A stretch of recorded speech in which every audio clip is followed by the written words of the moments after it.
नमस्कार, मैं हूं आपके साथ मिर्जा शाकिर अली बेग और आप देख रहे हैं टोटल न्यूज। जींद में चुनावी हलचल तेज है और जींद में क्या कुछ चुनावी मूड है, आज टोटल न्यूज पर सबसे पहले आप उस सर्वे को देखेंगे जिस सर्वे के जरिए आप ये जानेंगे कि जींद की जनता का आखिर मूड क्या है। जींद में उपचुनाव को लेकर सभी पार्टियां उम्मीदवार के नाम पर माथापच्ची कर रही हैं। जींद में होने वाले उपचुनाव को कोई लोकसभा तो कोई विधानसभा का चुनाव का सेमीफाइनल बता रहा है, तो कोई यह कह रहा है कि इस उपचुनाव के नतीजों से किसी पर कोई फर्क नहीं पड़ेगा। हालांकि यह बात भी अलग है कि उम्मीदवार अभी तक किसी भी दल ने तय नहीं किए हैं और जींद उपचुनाव कई मायनों में खास है। यह उपचुनाव किस दल की क्या तैयारियां हैं और किस दल को जनता का साथ मिलने वाला है, तमाम मुद्दे रहेंगे और जींद उपचुनाव में तमाम पहलुओं से जुड़ी हर चीज पर नजर डालेंगे। और सबसे बड़ा सर्वे टोटल न्यूज पर आज जींद उपचुनाव को लेकर टोटल न्यूज आपके सामने लेकर आएगा वो तमाम आंकड़े जिसके जरिए आप समझ पाएंगे कि जींद की जनता किसको इस बार जींद का रण जितवाने वाली है।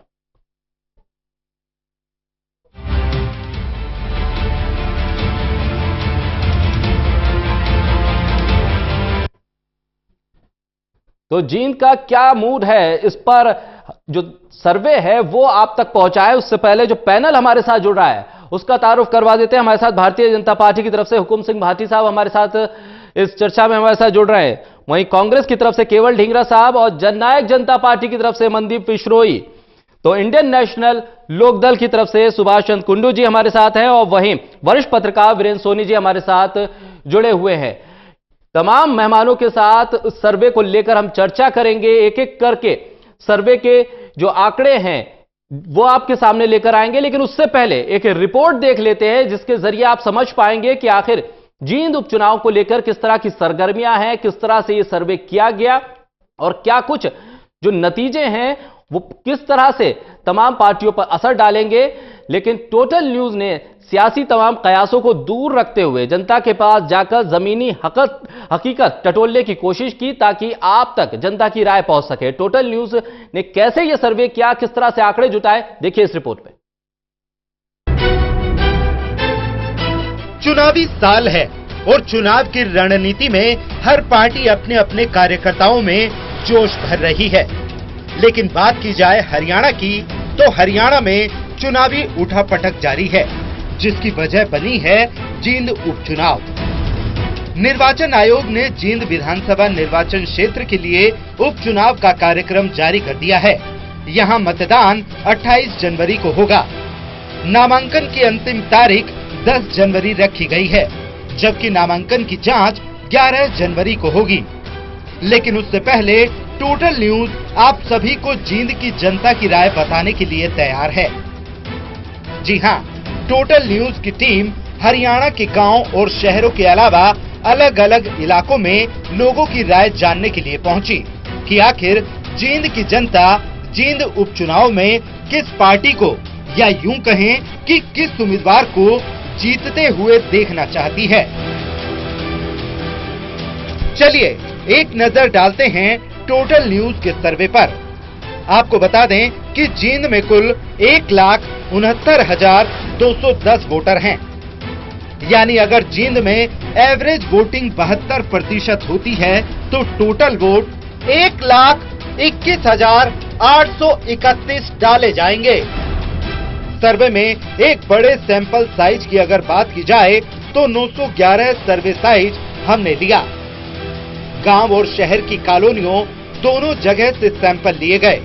टोटल न्यूज की टीम ने गांव-गांव और शहर-शहर में जाकर सैंपल इकट्ठे किए ताकि आप तक सही आंकड़े हम पहुंचा सकें। यही वजह है कि एक बड़ा सैंपल साइज लिया गया जिसमें 82 जगह से सैंपल लिए गए, जिनमें युवा, महिला, पुरुष और बुजुर्ग सभी वर्गों को शामिल किया गया ताकि जींद की जनता क्या सोचती है उसकी सही तस्वीर सामने लाई जा सके। आपको बता दें कि ये सर्वे 2 दिनों में 5 और 6 जनवरी को किए गए हैं। हालांकि अभी उम्मीदवारों का चेहरा साफ नहीं हुआ है। हर पार्टी का कहना है कि 10 जनवरी से पहले उम्मीदवार का ऐलान कर दिया जाएगा, जिसको लेकर संशय बरकरार है और जनता भी कहीं न कहीं उम्मीदवारों के चेहरे साफ होने का इंतजार कर रही है। ताकि वो भी उम्मीदवार के हिसाब से अपना वोट तय करे। आपको ये भी बता दें कि उम्मीदवार की छवि और व्यक्तित्व भी उपचुनाव में बहुत ज्यादा महत्वपूर्ण रहेगा। सर्वे के दौरान जनता का भी यही कहना है कि उनकी राय उम्मीदवार के चेहरे के साथ बदल सकती है, यानी संशय बरकरार है, जिसके बाद आंकड़ों में थोड़ा बहुत फर्क पड़ सकता है। आपको बताते चलें कि टोटल न्यूज का इतिहास रहा है कि हमारा सर्वे करके बताए गए आंकड़े और रिजल्ट हमेशा सही साबित होते रहे हैं, यानी रिजल्ट के आसपास ही हमारा सर्वे सही साबित होता रहा है। Haryana desk, total news. तो सर्वे को लेकर जो आंकड़े हैं, जो नतीजे पहले राउंड की गिनती जारी है और वो जब नतीजा आएगा आप तक हम पहुंचाएंगे। लेकिन चर्चा की शुरुआत करते हैं। हुकुम सिंह भाटी साहब, क्या उम्मीद लग रही है? जींद उपचुनाव में अभी तक आपका उम्मीदवार तय नहीं हुआ है, लेकिन तैयारियां कैसी है, उम्मीद क्या लग रही है आपको? साकिर अली जी, देखिए, भारतीय जनता पार्टी ने जी अभी 5 नगर निगम का चुनाव जीता है। आप इसी से अंदाज लगा सकते हैं कि प्रदेश में मनोहर लाल जी के नेतृत्व की स्वीकार्यता है, लोगों ने माना है। जो काम हुए हैं उससे जनता संतुष्ट है और हमें पूरा विश्वास है कि जींद की जनता भी भारतीय जनता पार्टी के कैंडिडेट को जिताएगी। बहुत जल्दी हमारी घोषणा होने वाली है और अवश्य जो है भारतीय जनता पार्टी के हक में यह रिजल्ट आएगा। ठीक है, केवल ढींगरा साहब, आप लोगों की यहां भी माथापत्ती चल रही है, कौन उम्मीदवार होगा अभी तय नहीं है, लेकिन आप लोग कितने आश्वस्त नजर आ रहे हैं इस सीट को लेकर? देखिए, जिस तरह से बीजेपी का भ्रष्टाचार रहा 4.5 साल के अंदर, जी, जिस तरह से इनके वायदे सारे, जितने भी संकल्प पत्र और इनका जो मैनिफेस्टो था, 154 वायदे जो कोई भी पूरा नहीं कर पाई सरकार, तो उसको देखते हुए कांग्रेस पार्टी, तो एक बात है, जिस तरह से 10 साल कांग्रेस पार्टी ने काम किया था और इतने बड़े बड़े काम किए थे कि हरियाणा को नंबर 1 बनाने का काम किया था, तो इसमें जो है सीधा जो हमारा प्रत्याशी चुनाव में लड़ेगा, और वो सीधी बात पे आपको ये बताना चाहूंगा कि उस समय हरियाणा कांग्रेस की इस जो जींद सीट है, इसमें उसकी जीत निश्चित है, क्योंकि किसान वर्ग को नुकसान पहुंचाने का काम किया, कर्मचारी वर्ग को नुकसान पहुंचाने का काम किया इस बीजेपी की सरकार ने, और जो छोटा बिजनेसमैन है, छोटे दुकानदार है, उनको भी नुकसान पहुंचाने का इस बीजेपी की सरकार ने काम किया। और दूसरी पार्टियां जो हैं वो कहीं टिकती नहीं, क्योंकि उनके नेता सभी जो हैं वो कहीं ना कहीं कोई जेल में बैठा है, कोई भ्रष्टाचार के मामले में है। तो ठीक है केवल जी, एक कांग्रेस पार्टी है जिन्होंने अच्छा काम किया 10 साल के अंदर, ठीक है, और ये पहला उपचुनाव आ रहा है जिसके अंदर कांग्रेस के सिंबल के ऊपर चुनाव होगा, और कांग्रेस इस समय आपको बताएं पूरी लीड लेते हुए जीतेगी। ठीक है केवल जी, मैं आऊंगा आपके पास। मनदीप, आपके पास आता हूं। जननायक जनता पार्टी, आप लोग भी दम दिखा रहे हैं, लेकिन उम्मीदवार आपके पास भी अभी तय नहीं है। कितनी उम्मीद इस चुनाव से आपको इस सीट को लेकर?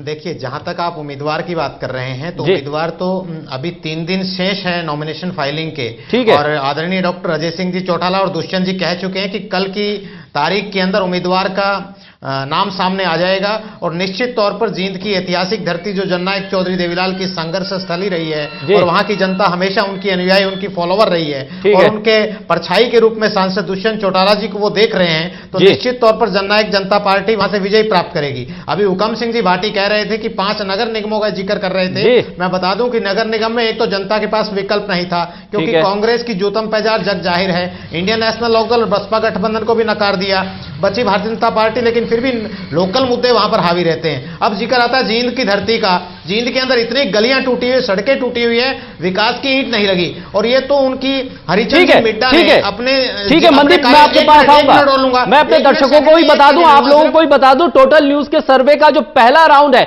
उसके नतीजे बहुत ही जल्द आपके सामने, 3 से 4 मिनट में पहले राउंड के नतीजे आप देखेंगे। टोटल न्यूज जो सर्वे है उसका जो अनुमान है वो आप पहला राउंड खत्म होने के बाद जो कुछ रिजल्ट आएगा पहले राउंड का, वो अगले 3 से 4 मिनट में आपके सामने होगा। सुभाष चंद्र कुंडू जी, आपके पास आऊंगा। आपकी सीट थी, सिर्फ 1 सेकंड। ठीक है मनदीप, एक सेकंड सिर्फ जस्ट 10 सेकंड में अपनी बात पूरी कर दूंगा। ठीक है मनदीप जी, जिस प्रकार से हरिचंद जी मिड्डा ने अपने कार्यकाल में 4 साल के आसपास कांग्रेस भाजपा सरकार से जो मांगे रखी उनको तो पूरा उन्होंने किया नहीं, लेकिन जब उनका देहांत हो गया तो माननीय मुख्यमंत्री महोदय जींद में आकर के कहा कि जो मांगे उन्होंने रखी वो हम पूरी कर रहे हैं। इन्होंने तो एक दिवंगत विधायक की अंत्येष्टि के ऊपर क्रियाक्रम पर अंतिम संस्कार में आकर के भी राजनीति करने का प्रयास किया और आज भी उन्होंने जो वायदे जींद की जनता से किए उनका एकमात्र भी पूरा नहीं किया। अगर पूरे कर देते 4 महीने में तो मान लेते। ठीक है सुभाष जी, सीट आपकी थी लेकिन अभी तक आप लोग भी उम्मीदवार तय नहीं कर पाए, कितनी उम्मीद है इस चुनाव से ये सीट आप लोग जीत पाएंगे? निश्चित तौर पे ये सीट हम अवश्य जीतेंगे। इंडियन नेशनल लोकदल और बहुजन समाज पार्टी का गठबंधन का संयुक्त प्रत्याशी मैदान में आएगा। प्रत्याशी के बारे में जो मैं पहले भी कह चुका हूं जी, हमारे नेता प्रतिपक्ष के जन कल्याण के जन अधिकार यात्रा जो पहले से तय कार्यक्रम थे उनमें व्यस्त होने के कारण पार्टी ने पहले ही ऐलान किया था कि 9 तारीख को हम अपना प्रत्याशी घोषित कर देंगे और निश्चित समय पर ये आपके सामने आ जाएगा। प्रत्याशी तय कर लिया गया है, ठीक है, 9 तारीख को इसकी घोषणा हो जाएगी। ठीक है वीरेंद्र सोनी जी, मैं आपका रुख करूंगा। बहुत ही जल्द अगले 2 से 3 मिनट में हम पहले राउंड का जो आंकड़े हैं वो दर्शकों के सामने रखेंगे। क्या लग रहा है आपको, सभी पार्टियां अभी तक उम्मीदवार तय नहीं कर पा रही है, एक क्लोज फाइट देखने को मिल सकती है?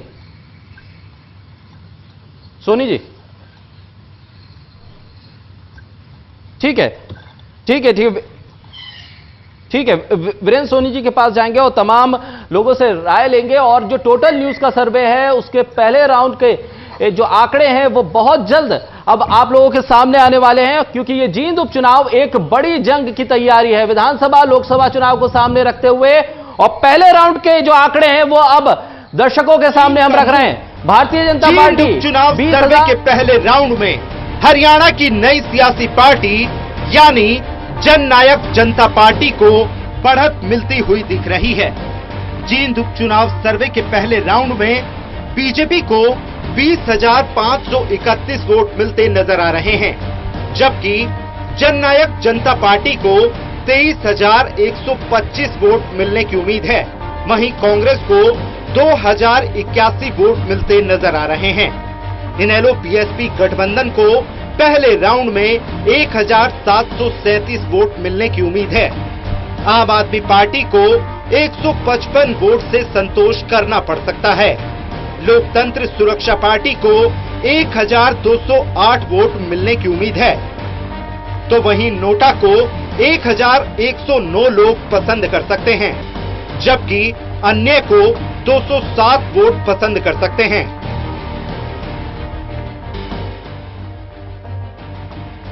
तो सर्वे के पहले राउंड के जो आंकड़े सामने आए हैं उसमें नई सियासी पार्टी हरियाणा की जननायक जनता पार्टी लीड करती हुई नजर आ रही है। तो भारतीय जनता पार्टी दूसरे नंबर पर है। जननायक जनता पार्टी इस चुनावों में एक बड़ा चेहरा बन के उभरी है, बड़ी पार्टी बन के उभर रही है। जींद उपचुनाव में जो पहले राउंड के आंकड़े सामने आए हैं उसके मुताबिक जननायक जनता पार्टी इस वक्त लीड कर रही है। जींद उपचुनाव में जननायक जनता पार्टी दुष्यंत चौटाला ने जो एक नई पार्टी का गठन किया था वो फैसला कहीं ना कहीं ये सही साबित होता हुआ दिखाई दे रहा है। हमारे खास मेहमान हमारे साथ बने हुए हैं।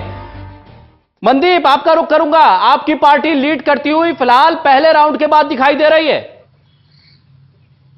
देखिए, जिस प्रकार से 9 दिसंबर को जननायक जनता पार्टी का गठन हुआ था, और मैं पहले भी आपके चैनल के माध्यम से भी कह चुका हूं कि ये हरियाणा प्रदेश के इतिहास की पहला ऐसा राजनीतिक संगठन है जिसने इतनी जल्दी लोगों ने इसने अपनी एक्सेप्टेंस दी है। उसका मुख्य कारण ये है कि जननायक चौधरी देवीलाल जींद की धरती से कई बार अपने संघर्ष का ऐलान प्रदेश के हित में कर चुके हैं, और प्रदेश की जो जनता है वो दुष्यंत चौटाला जी को उनकी छवि नजर आ रही है, उनकी परछाई के तौर पर मान रहे हैं। तो निश्चित तौर पर जींद की धरती वैसा ही फैसला, जिस प्रकार 9 दिसंबर को लाखों की संख्या में वहां पर उपस्थित होकर के उनको अपना आशीर्वाद देने का काम किया था दुष्यंत जी को, तो निश्चित तौर पर आने वाली 28 जनवरी को जिस प्रकार के आपके चैनल के आंकड़े भी बता रहे हैं, तो निश्चित तौर पर जननायक जनता पार्टी के उम्मीदवार को वहां से भारी मतों से जो यहाँ मामूली अंतर दिखाई दे रहा है, मैं मानता हूं कि अंतर काफी बड़ा आपको 31 जनवरी को नजर आएगा। ठीक है, अभी ये पहला राउंड है, लेकिन ये कोई नतीजे नहीं है, ये कोई नतीजे नहीं है, एक रुझान है, आंकड़े हैं। और जिस तरह से जिन लोगों के पास हम गए सर्वे करने के लिए, उन्होंने भी माना है जब उम्मीदवार सामने आएगा,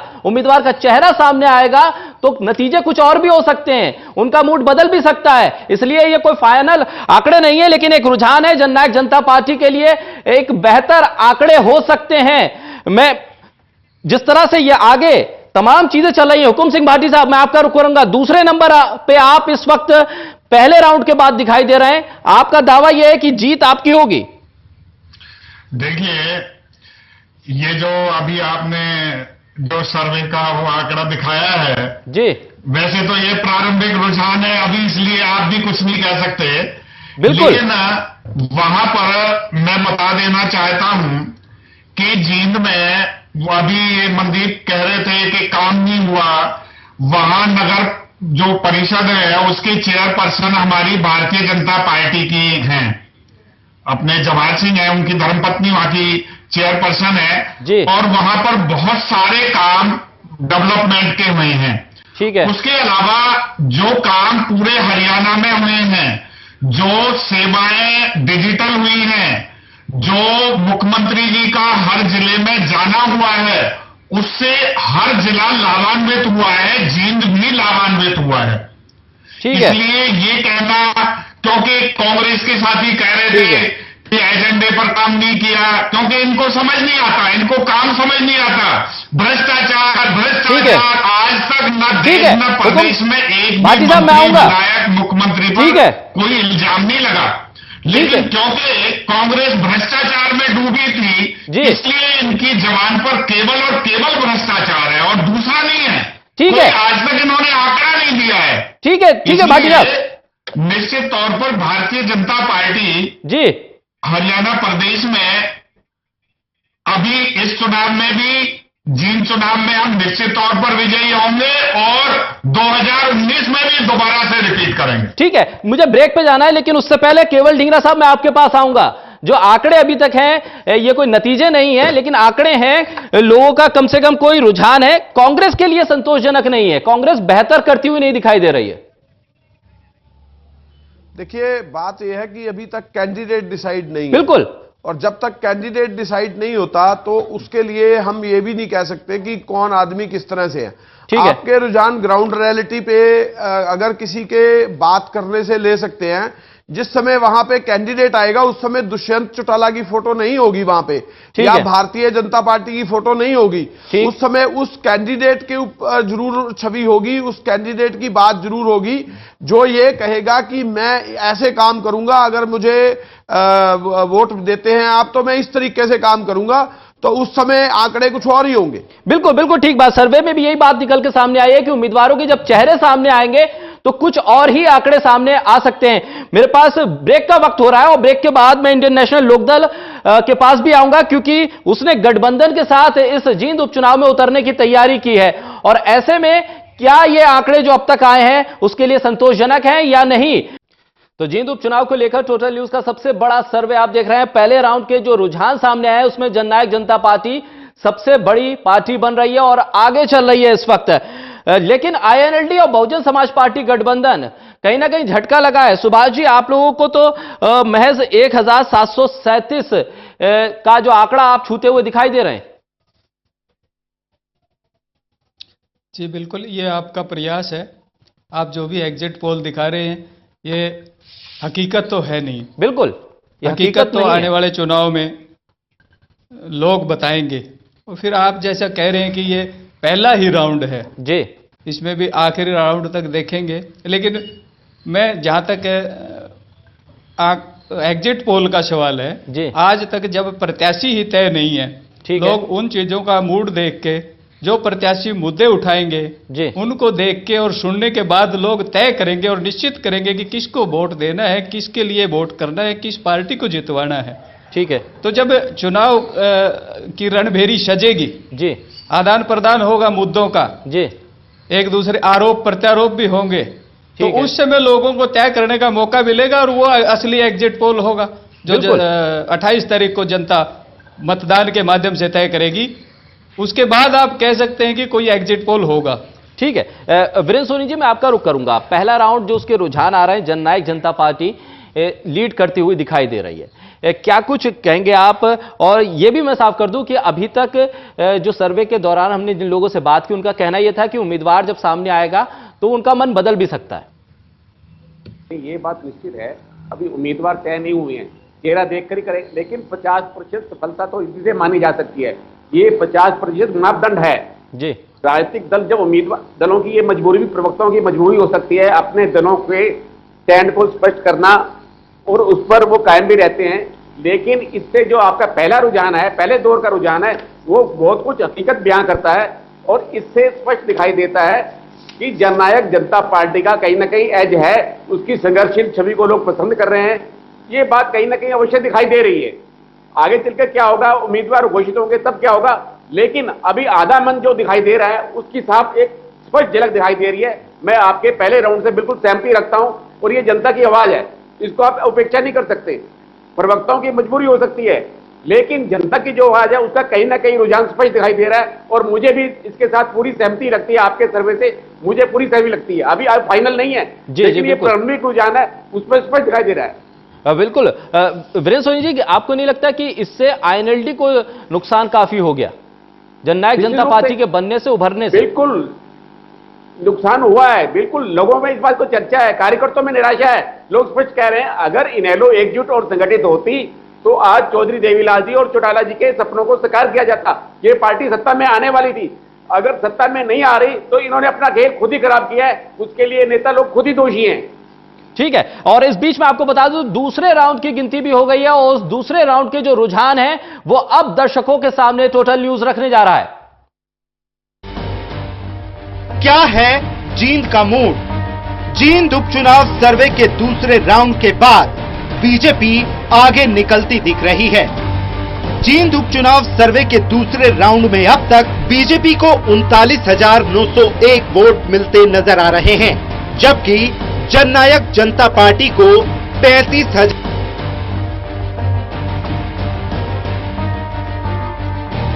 ठीक है, जननायक जनता पार्टी को 35,703 वोट, 703 आंकड़ों तक वो पहुंच गई है, और वहीं Indian national Congress 6,111, INLD Bahujan Samaj party गठबंधन 2,300, यानी दूसरे राउंड आते आते भारतीय जनता पार्टी ने लीड ले ली है, और 39,901 का आंकड़ा भारतीय जनता पार्टी ने छू लिया है। लेकिन जननायक जनता पार्टी 35,703 के आंकड़े के साथ दूसरे नंबर पर डटी हुई है।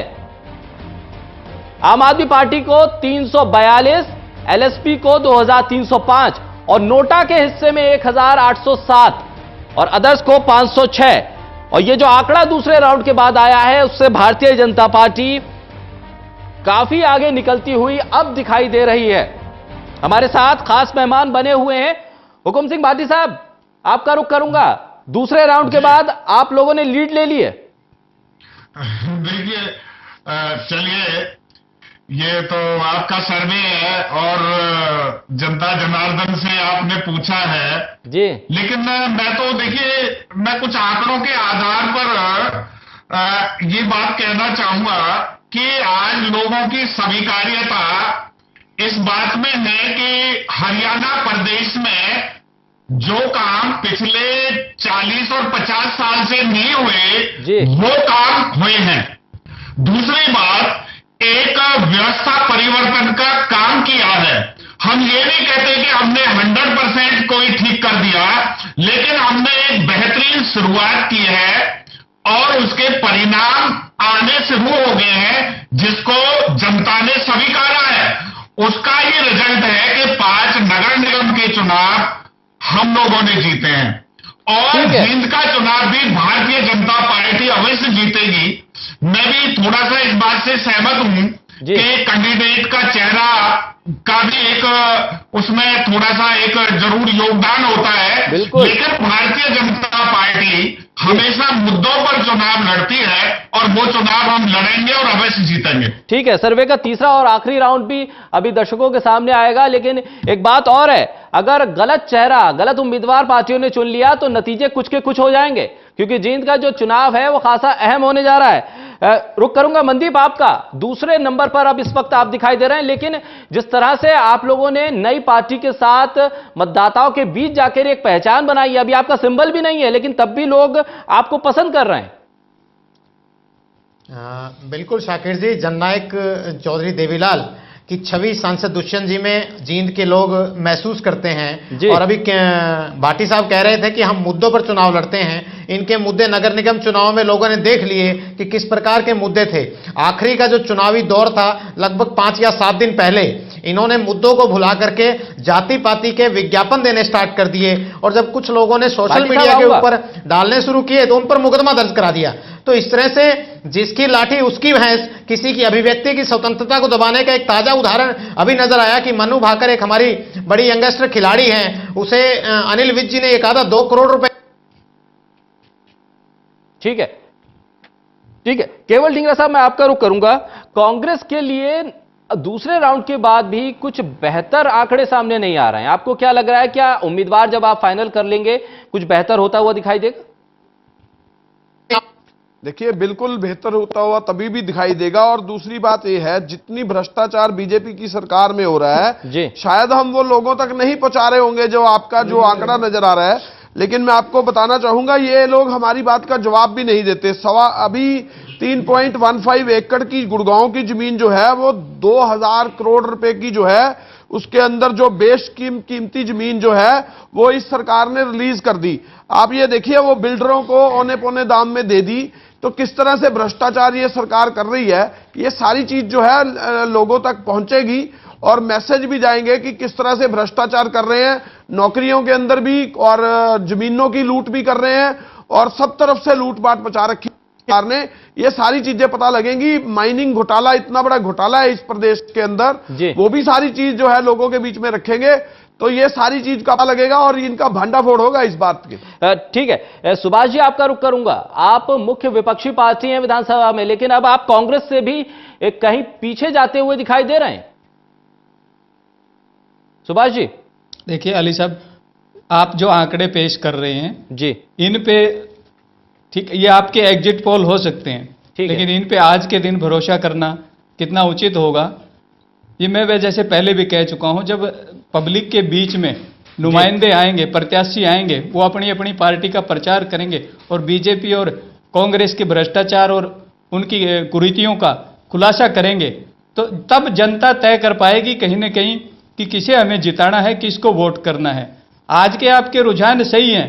कभी जेजेपी, आज तो देख के यही लगता है कि ये सिर्फ एक रिहर्सल जैसे हो रही हो कि जेजेपी और बीजेपी में जैसे मुकाबला हो, बाकी पार्टियों को तो इसमें दरकिनार सा लगता है कर दिया गया हो, लेकिन ऐसा बिल्कुल नहीं है। इंडियन नेशनल लोकदल और बहुजन समाज पार्टी अच्छा प्रदर्शन करेगी, जीत हासिल करेगी। ठीक है, मैं भी ये कोई नहीं कह रहा हूं कि फाइनल नतीजे, मैं ये कह रहा हूं कि अगर उम्मीदवार किसी पार्टी ने गलत उतार दिए तो जीती हुई पार्टी भी हार सकती है और हारी हुई पार्टी भी जीत सकती है। वीरेंद्र सोनी जी, मैं आपका रुख करूंगा। ये दूसरे राउंड के जो आंकड़े सामने आए, अब क्या लग रहा है आपको, क्या मुकाबला काफी नजदीक का होगा? लेकिन आपने जो दिखाया और जो दिखाई दे रहा है, वो एक बात बिल्कुल स्पष्ट है कि सभी विपक्षी दल सत्तारूढ़ दल को घेर नहीं सके। ठीक है, क्या होता कि विपक्षी दल संयुक्त गठबंधन बनाते, सत्तारूढ़ पराजय निश्चित करने के लिए काम करते, लेकिन भाजपा सुखद स्थिति में है। ये साफ दिखाई दे रहा है, विपक्षी दलों में फूट है और मुख्य मुकाबला बीजेपी से ही रहने वाला है। जननायक जनता पार्टी, भारतीय जनता पार्टी के बीच तस्वीर उभर कर आ रही है और कमोवेश ये स्थिति रहने वाली है। कांग्रेस के भी कोई जमीनी स्तर पर तैयारी दिखाई नहीं देती, गुटबाजी है, बहुत ज्यादा स्तर पर गुटबाजी है। बीजेपी का बूथ प्रबंधन सबसे अच्छा है, सब दलों से बीजेपी की जो तैयारी है सबसे अच्छी दिखाई दे रही है।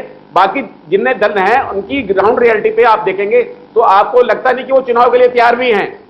ठीक है, यानी वीरेंद्र सोनी जी, जिस तरह से जननायक जनता पार्टी का गठन हुआ तो एक सहानुभूति दुष्यंत चौटाला के साथ है और दूसरी भारतीय जनता पार्टी ने जो मोमेंटम हासिल किया है मेयर चुनावों से, वो कहीं ना कहीं लोगों को लगता है कि हो सकता है कि ये चुनाव इनके पक्ष में जाए, तो वो एक मूड दिखाई दे रहा है जनता का। नहीं, बिल्कुल मूड दिखाई दे रहा, लेकिन वो स्थानीय कारक थी। मेयर के चुनाव में स्थानीय कारक थे। वहां तो मैं आपको पानीपत का उदाहरण दूंगा कि जो कांग्रेस के नेताओं ने उम्मीदवार खड़े थे, वो इस बात को कह रहे थे हमें किस बात की सजा मिली या हमने क्या गुनाह किए थे हमें वोट नहीं मिले।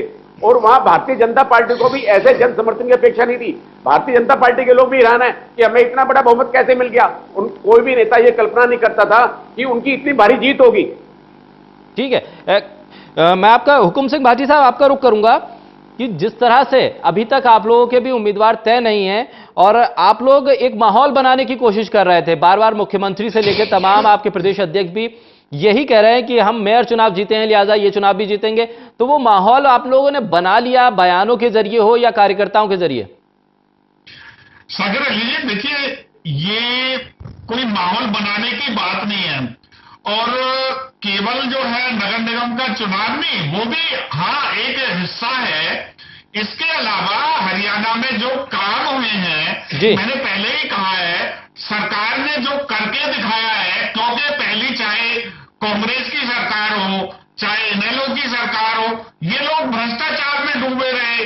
इन्होंने क्षेत्रवाद किया, जातिवाद किया, इन्होंने वो सारे हथकंडे अपनाए, लेकिन भारतीय जनता पार्टी ने सबका विकास सबका साथ के नारे को साकार किया और उसी के आधार पर हमें पूरा विश्वास है कि हम जीत का चुनाव जीतेंगे। ठीक है, एक दिलचस्प बात और बताता चलूं, जो पहला राउंड था उसमें ग्रामीण जो क्षेत्र था उसका सर्वे सामने आया था जिसमें जननायक जनता पार्टी आगे थी और जैसे जैसे हम शहरी इलाकों में बढ़ रहे हैं भारतीय जनता पार्टी ने लीड लिया। वीरेंद्र सोनी जी, ये क्या कुछ दर्शाता है? नहीं, ये साफ दिखाई दे रहा है कि शहरों में बीजेपी का प्रभाव है, पहले भी था और आज भी कायम है। ग्रामीण क्षेत्रों में बीजेपी का कभी जनाधार नहीं रहा, इतना व्यापक जनाधार नहीं रहा, लेकिन धीरे धीरे अब बीजेपी ने गांव के ऊपर पांव फैलाए हैं। अभी भी बीजेपी शहरी पार्टी मानी जाती है। निगम चुनाव के अंदर ये स्पष्ट प्रमाण है कि निगम चुनाव के अंदर बीजेपी को आशा से अधिक सफलता मिलती है। बीजेपी के लोगों को भी ऐसी अपेक्षा नहीं थी। गांव में अभी भाजपा का जनाधार नहीं है, वहां जननायक जनता पार्टी अपना प्रभाव दिखा रही है। और ये जो आपका सर्वे है बिल्कुल समन्वय स्थापित कर रहा है। ये साबित कर रहा है कि आज भी शहरों के अंदर बीजेपी का व्यापक जनाधार है, कांग्रेस वहां भी कमजोर है। ठीक है, केवल ढींगरा साहब, कांग्रेस के लिए अभी उम्मीदवार आप तय कर रहे हैं, लेकिन एक चिंता का विषय जरूर होगा, चिंतन जरूर आप लोगों के बीच होना चाहिए कि आखिर किस तरह से आप लोगों की जो एक छवि बन गई है, चाहे विरोधी दलों की तरफ से ही बनाई गई हो, कि आप लोगों में गुट है और वो एक हवा सी बन गई, एक छवि बन गई, लिहाजा जनता भी एक कंफ्यूज रहती है कि कांग्रेस के किस नेता को देखकर वो वोट करे। देखिए, हमारे जो पार्टी के अंदर जो छवि बनाने का विपक्ष प्रयास करता है, आपको एक चीज बता दूं, जिस समय अब हमारी टिकट तय होगी तो वो ऑल इंडिया कांग्रेस कमेटी तय करेगी।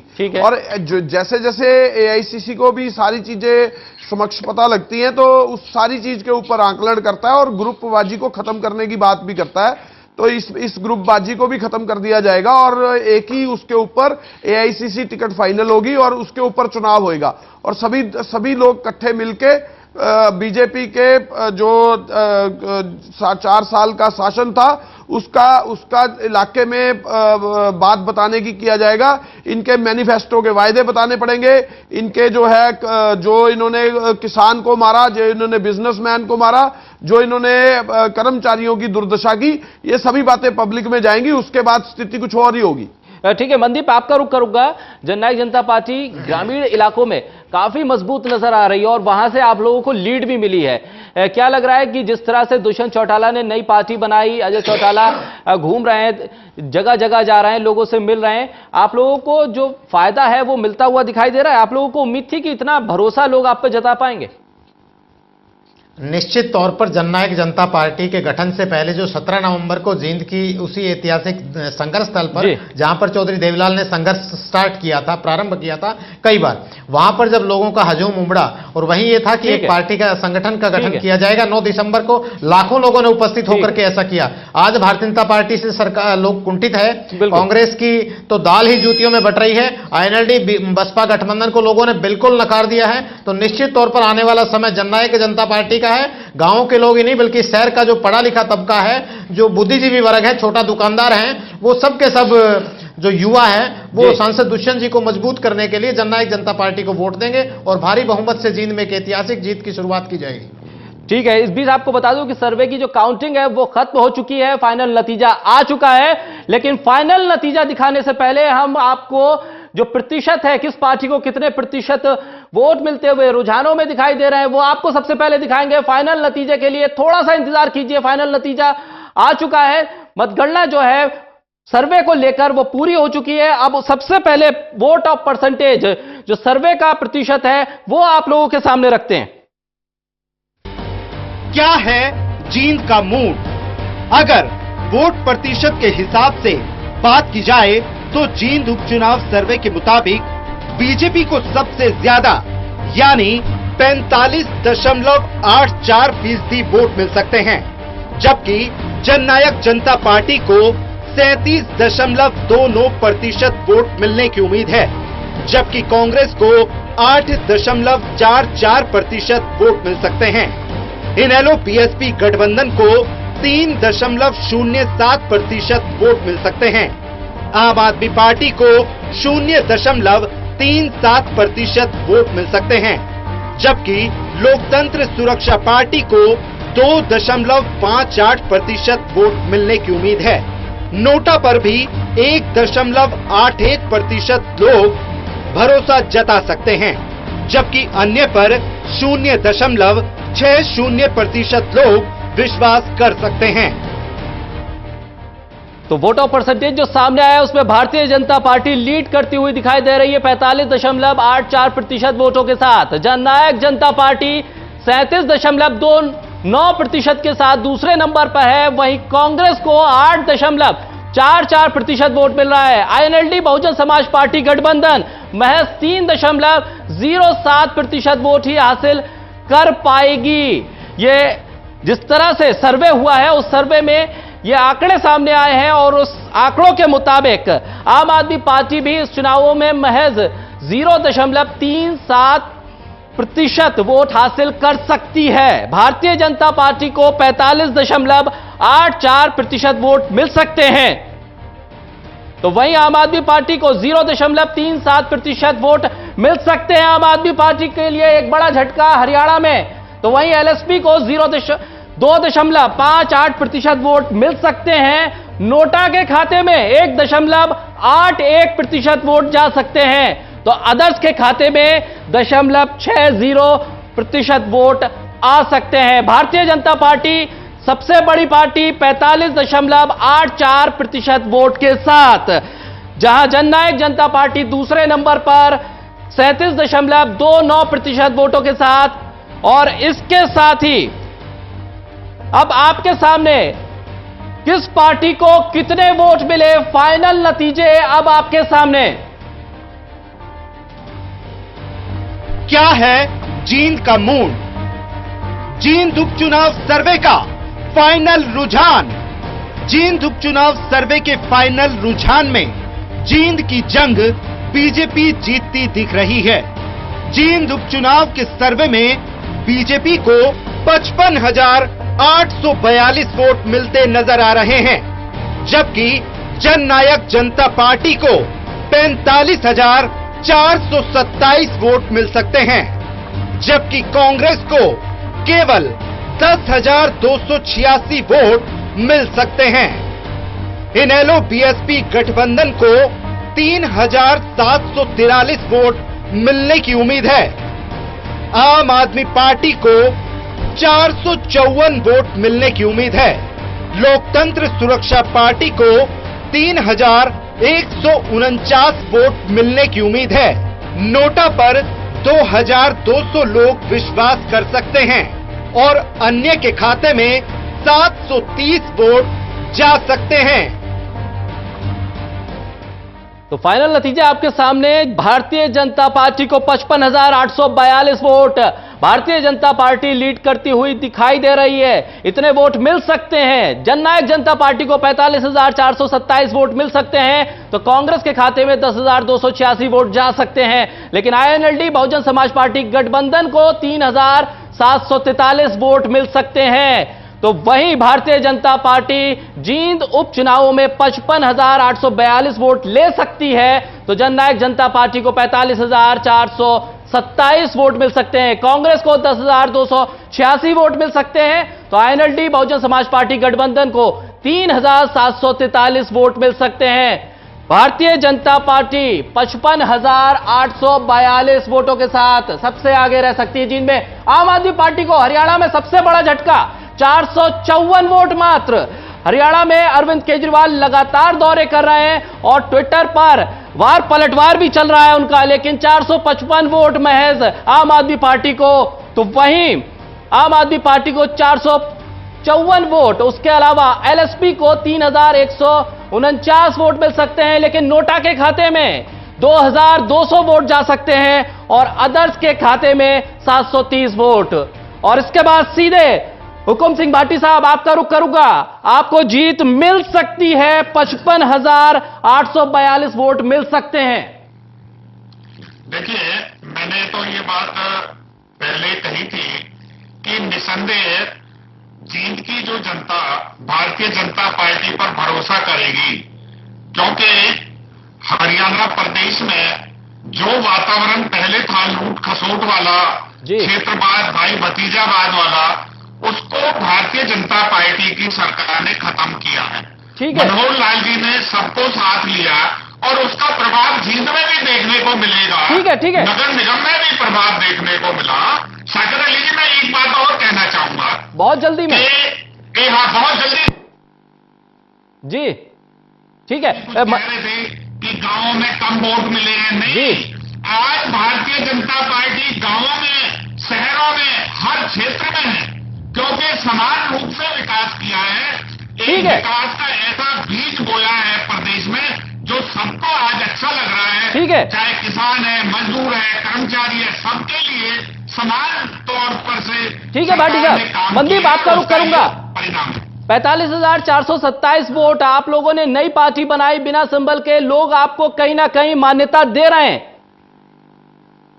शाकिर जी, जिस प्रकार से आपके चैनल ने दिखाया कि 45,000 के आसपास वोट मिल रहे हैं और हम दूसरे नंबर पे हैं, मैं मानता हूं कि आज की ये 5 और 6 जनवरी का आपका सर्वे था और जिस प्रकार से 9 दिसंबर से 5-6 जनवरी तक हमने इतने मत आपके चैनल के सर्वे में हासिल किए हैं जब पार्टी के पास सिंबल नहीं है, और जैसे ही कल कैंडिडेट डिक्लेयर होगा और सिंबल भी हमें लगता है कि चुनाव आयोग से हमें अस्थायी सिंबल मिल जाएगा, तो निश्चित तौर पर जिस प्रकार से भारतीय जनता पार्टी की सरकार में पीछे कांग्रेस के 10 साल में कांग्रेस शिक्षा के क्षेत्र में पिछड़ा, चिकित्सा के क्षेत्र में पिछड़ा, छोटा व्यापारी तंग में परेशान है, मजदूर परेशान है, किसानों को उन्होंने खून के आंसू रुला दिए हैं, कांग्रेस की और इंडियन नेशनल लोकदल बसपा गठबंधन को जनता ने बिल्कुल नकार दिया है। तो निश्चित तौर पर दुष्यंत जी के जो संघर्ष रहा है पिछले 4.5 साल का, जिस प्रकार से उन्होंने प्रदेश की आवाज को बुलंद किया है पार्लियामेंट में, निश्चित तौर पे जींद के अंदर एक इतिहास रचा जाएगा। एक पार्टी पहले बाई इलेक्शन में उसकी परीक्षा होगी और वो 100% सफल होगी। ठीक है केवल जी, क्या उम्मीदवार का नाम सामने आने के बाद नतीजे बदल सकते हैं, आप लोगों को उम्मीद है?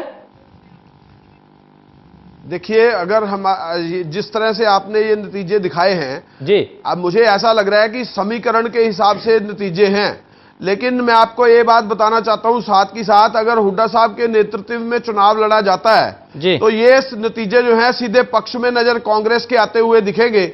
वो जेजेपी वाला वोट सारा ट्रांसफर होके कांग्रेस के उसके हिस्से में दिखेगा, और अगर हम उन दोनों को जोड़ ले तो भारतीय जनता पार्टी कहीं हारती हुई नजर आएगी। ठीक है, सुबह भी बताना चाहूंगा कि ये हमारी एआईसीसी इस चीज पे आकलन करेगी और नेतृत्व को जो देखेगी, और अगर एआईसीसी नेतृत्व को हुड्डा साहब के हाथ में देती है तो आप ये 100% लगाएंगे कि कांग्रेस की जीत हरियाणा के अंदर जींद की सीट जो है हमारे हक में आती हुई नजर आएगी। ठीक है सुभाष जी, आपका रुख करूंगा। आपकी पार्टी तो चौथे नंबर पे पहुंचती हुई दिखाई दे रही है। देखिए अली साहब, प्रजातंत्र में सबको अपनी बात कहने का अधिकार है, उसी तरह का ये सर्वे है जो आपने करवाया है, एग्जिट पोल है। लेकिन मैं आपसे ये बात पूछना चाहता हूं, जिस भी एजेंसी ने ये एग्जिट पोल किया, मैं इससे टोटल न्यूज़ खुद करता है, सर्वे ग्राउंड पे जाके करता है, पूरी तरह से सहमत भी नहीं हूं, क्योंकि मैं ये पूछना चाहता हूं कि क्या आपने जिस बीजेपी को जितवाया उसकी घोषणा पत्र लोगों को पढ़ के सुनाया? जितवाया नहीं ना, 15 लाख रुपए उनके खातों में डालने का ऐलान किया था। सुभाष जी, ये नतीजे नहीं है, सिर्फ मैं वही तो कह रहा हूं कि ये एग्जिट पोल जी, इसीलिए कह रहा हूं मैं कि एग्जिट पोल ही रहेंगे। असली नतीजे लोग उस समय बताएंगे जब हम लोगों के बीच में जाके बताएंगे। ठीक है, कि बीजेपी का घोषणा पत्र क्या था, किस तरह उसने भ्रष्टाचार किया, किस तरह जीएसटी और नोटबंदी लाद के इस देश की अर्थव्यवस्था को। ठीक है सुभाष जी, मैं भी बर्बाद करने का कार्य किया है। जब ये बात सामने आई है, जब उम्मीदवार सामने आएंगे तो हारने वाली पार्टी जीत भी सकती है और जीतने वाली हार भी सकती है। वीरेंद्र सोनी जी, फाइनल कमेंट के लिए आपके पास आऊंगा। नहीं, आपका ये आकलन बिल्कुल ठीक और कसौटी पर खरा उतरता है। आम आदमी पार्टी इसलिए मैदान छोड़कर पहले ही भाग गई इसमें राजकुमार सैनी जी की लोकतांत्रिक सुरक्षा पार्टी का जिक्र नहीं है, लेकिन उसकी भी कमजोर स्थिति रहने वाली है। फाइनल नतीजों में उन तक 3149 वोट मिलते दिखाई दे रहे हैं। हाँ, उसकी ज्यादा अच्छी नहीं रहने वाली, ठीक बात है। लेकिन इस बात स्पष्ट है कि मुख्य मुकाबला भारतीय जनता पार्टी और जननायक जनता पार्टी में रहने वाला है। अभी ढींगरा जी ने भी कहा, अगर हुड्डा जी के नेतृत्व में चुनाव लड़ा जाता है तो परिणाम अलग हो सकते हैं। एक बात स्पष्ट है, कांग्रेस में गुटबाजी है और गुटबाजी का खमियाजा कांग्रेस को भुगतना ही पड़ेगा। अभी तक कांग्रेस अपनी गुटबाजी अध्यक्ष का पर भी अनिश्चय की तलवार लटकी हुई है, अभी तक तय नहीं हो पाया। ये बात स्पष्ट दिखाई दे रही है। आपका आकलन ठीक है और स्पष्ट दिखाई दे रहा है। ठीक है, जननायक जनता पार्टी और भारतीय जनता पार्टी में ही मुख्य मुकाबला होगा। ठीक है, बहुत शुक्रिया आप सभी मेहमानों का। हुकुम सिंह भाटी साहब आपका बहुत शुक्रिया, केवल ढींगरा साहब आपका बहुत शुक्रिया, मनदीप बिश्नोई आपका बहुत शुक्रिया, सुभाष चंद्र गुंडू साहब आपका बहुत शुक्रिया, वीरेंद्र सोनी जी आपका बहुत शुक्रिया। तो ये दर्शकों को बता दें, टोटल न्यूज का सबसे बड़ा सर्वे है, उसके रुझान है और ये रुझान नतीजे नहीं है। नतीजे तो जब जनता, जब मतदाता वोट करेंगे उसके बाद, मतगणना के बाद सामने आएंगे। ये केवल रुझान है और इन रुझानों से जो चीज सामने आई है, जो आंकड़े सामने आए, वो हमने जनता के सामने रखे हैं। हालांकि जब उम्मीदवारों के चेहरे सामने होंगे, उनके नाम घोषित हो जाएंगे, तो ये तमाम चीजें बदल भी सकती हैं। हारने वाली पार्टी जीत भी सकती है और जीतने वाली हार भी सकती है। तो ये कोई नतीजे नहीं है, महज रुझान है। और रुझानों के आधार पर जननायक जनता पार्टी कम से कम अब ये कह सकते हैं कि बेहतर करती हुई दिखाई दे रही है, क्योंकि नई पार्टी का उदय हरियाणा में है। आप सभी मेहमानों का बहुत बहुत शुक्रिया हमारे साथ चर्चा में बनने के लिए।